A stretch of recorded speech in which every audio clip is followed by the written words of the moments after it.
मैं प्रेमपाल यादव, सहायक आचार्य इतिहास, राजकीय महाविद्यालय बहरोड। आज हम इस वीडियो के अंतर्गत फ्रांस की राजक्रांति के संदर्भ में चर्चा करेंगे। विश्व में फ्रांस की राजक्रांति को एक युगांतरकारी घटना माना जाता है। जब कभी पुरानी व्यवस्था के अनुरूप वर्तमान परिस्थिति में चलना कठिन हो जाता है तो शासनकर्ता व नीति निर्माताओं का दायित्व बनता है कि व्यवस्था में जन आकांक्षाओं के अनुरूप परिवर्तन करें। यदि शासक वर्ग इस परिस्थिति को समझने में असमर्थ होता है या जानबूझकर व्यवस्था परिवर्तन से इनकार करता है तो वैसी ही स्थितियों का जन्म होता है जैसा फ्रांस की क्रांति की पृष्ठभूमि में दिखाई देता है। वैसे फ्रांस की राजक्रांति राजनीतिक व्यवस्था के विरुद्ध कम थी, उसमें सामाजिक असंतोष अधिक देखने को मिलता है। फ्रांस की सामाजिक व्यवस्था से जनता की मनोदशा को समझा जा सकता है, जिससे उद्वेलित हो जनता उस परिवर्तन के लिए उठ खड़ी हुई। 1789 से 1815 ईस्वी तक के काल में क्रांति, हिंसा, युद्ध, निरंकुशता और साम्राज्य की स्थापना एवं राष्ट्रता के विकास को फ्रांस में देखा जा सकता है। यह क्रांति मध्यम वर्ग के उस संघर्ष को दर्शाता है जो उच्च वर्ग से अधिकारों की लड़ाई लड़ रहा था। इसे जानने के लिए क्रांति से पूर्व की परिस्थितियों का अध्ययन करना आवश्यक है। क्रांति पूर्व फ्रांस की परिस्थितियाँ। दोषपूर्ण राजनीतिक व्यवस्था। इस व्यवस्था में केंद्रीय शासन एवं अधिनायकवादी सत्ता थी। उस समय फ्रांस में वंशानुगत निरंकुश राजतंत्र था। राजा को देवतुल्य माना जाता था। राजा जिसे चाहे कैद कर बिना कारण सजा देने का अधिकार रखता था। लुई 14वें ने निरंकुशता में और बढ़ोतरी कर दी। तत्कालीन शासक लुई 14वें का कहना था कि मैं ही राज्य हूँ। यह अधिनायकवादी विचार की पराकाष्ठा थी। इसी दौरान फ्रांस में अयोग्य शासक हुए। लुई 14वें के विपरीत लुई 15वां विलासी व अयोग्य शासक साबित हुआ। उसने शासन में सुधार की अपेक्षा सारा समय आमोद प्रमोद में व्यतीत कर दिया। लुई 16वें के लिए तो कहा जाता है कि वह अयोग्य, अकर्मण, विलासी, कान का कच्चा, बुद्धिहीन व्यक्ति जो अपनी पत्नी मेरी आंतवानेत के प्रभाव में था। इतिहासकार फिशर के अनुसार मेरी आंतवानेत राजरूपी जहाज को चट्टानों से टकराने के लिए ले जा रही थी। इसी दौरान फ्रांस में खर्चीली राज व्यवस्था थी। राजा पेरिस से दूर वर्साय के महलों में अपना अधिकांश समय व्यतीत करता था, जहां हजारों की संख्या में नौकर चाकर उसके शान शौकत व भोग विलास संबंधी जरूरतों को पूरा करने हेतु उपस्थित रहते थे। इन पर खर्च होने वाली राशि लाखों डॉलर हुआ करती थी। भ्रष्टाचार युक्त न्याय प्रक्रिया व कानून फ्रांस में थे। फ्रांस की न्याय व्यवस्था दोषपूर्ण थी, अव्यवस्थित थी, खर्चीली थी, अन्यायपूर्ण थी तथा भ्रष्टाचार युक्त थी। राजा के शब्द ही कानून थे। जिस प्रकार हर 5 से 8 मील पर बोली बदल जाती थी, उसी तरह फ्रांस में कानून बदल जाता था। समान शब्द होने पर भी कानून की व्याख्या में एकरूपता नहीं थी। इसलिए वाल्तेयर ने कहा था कि कानून इस प्रकार बदले जाते हैं जैसे कोई गाड़ी घोड़े से बदलता है। वाल्तेयर स्वयं इस कानून के दोषपूर्ण व्यवस्था के भुगतभोगी थे। राजा को कर लगाने व वसूलने का अधिकार था। राजा के पास ऐसा कानून पत्र था जिससे वह जब चाहे किसी को भी गिरफ्तार कर सजा दे सकता था। इस अधिकार पत्र, जिसे लेत्र द कासे का नाम दिया गया था, का उपयोग करके अधीनस्थ अधिकारी व प्रशासन में सहयोगी भी किया करते थे। यह बिना नाम का आदेश पत्र होता था, जिसमें किसी का भी नाम लिखकर उसे गिरफ्तार कर लिया जा सकता था। लुई 15वें के शब्द थे, मेरे बाद प्रलय होगा, अर्थात वह जानता था कि वर्तमान व्यवस्था जन अनुकूल साबित नहीं हो पा रही है। असक्षम प्रतिनिधि सभा। यद्यपि एस्टेट जनरल नामक एक प्रतिनिधि संसद थी, जिसमें कुलीन वर्ग, पादरी वर्ग, अभिजात वर्ग व सामान्य नागरिकों का प्रतिनिधित्व था, लेकिन 1614 ईस्वी के बाद उसका अधिवेशन नहीं बुलाया गया था। इसके साथ ही कुलीन, पादरी व अभिजात वर्ग का इसमें बोलबाला था। पूरे देश में उच्च न्यायालयों के समकक्ष 13 पार्लियामें थी जो कि कानून को पंजीकृत करने का काम करती थी, लेकिन वह भी राजा के प्रभाव क्षेत्र में थी। ये दोनों संस्थाएं भी राजा पर नियंत्रण करने में असक्षम साबित हुई। दोषपूर्ण राजनीतिक व्यवस्था के साथ साथ फ्रांस की सामाजिक व्यवस्था का भी अध्ययन कर लेते हैं। सामाजिक असमानता थी। फ्रांस में उस समय समाज 3 वर्गों में विभाजित था: पादरी वर्ग, कुलीन वर्ग, सामान्य वर्ग। सामान्य वर्ग में चिकित्सक, अध्यापक, मजदूर, किसान, छोटे व्यापारी आते हैं। संपूर्ण समाज विशेषाधिकार प्राप्त व विशेषाधिकार विहीन वर्गों में विभाजित था। पादरी एवं कुलीन वर्ग कई विशेषाधिकारों एवं रियायतों से युक्त थे। उन पर किसी भी तरह का कोई आर्थिक दायित्व नहीं था।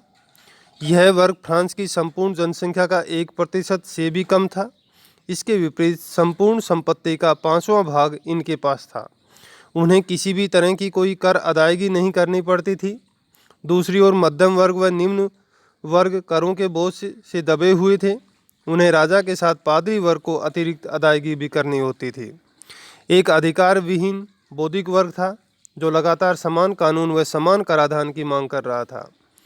नेपोलियन बोनापार्ट ने भी इस सामाजिक असंतुलन से त्रस्त तथा परिवर्तन के लिए व्याकुल मध्यम वर्ग को क्रांति के लिए उत्तरदायी माना है।